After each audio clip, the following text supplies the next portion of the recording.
Hello everyone, welcome back to this channel. In this video, I'm going to show you how to add spinning space effect on CapCut apps. Now let's get started. First, open your CapCut apps and add the video that you want to edit. And after this, in here, if you want to add a spinning space effect, so you just click on the effect at the bottom.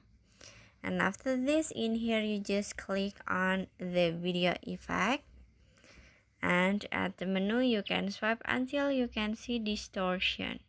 You just click on it, and after this, in here you can see spinning space effect, so you can click on it, and after this, in here you can click on the check icon, this one.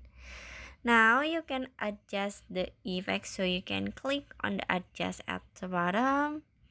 You can adjust for the size, for the distortion,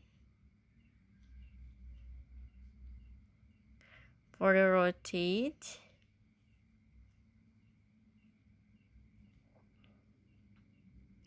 and the last for the filter, and for the number, it's number.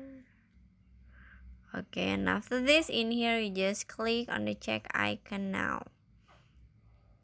Now you can set the effect until the end of the video and finish. So that's how to add spinning space effect on CapCut apps. I hope you found this video to be helpful. If you enjoy with the content, please consider like, comment, and subscribe down below. Bye bye.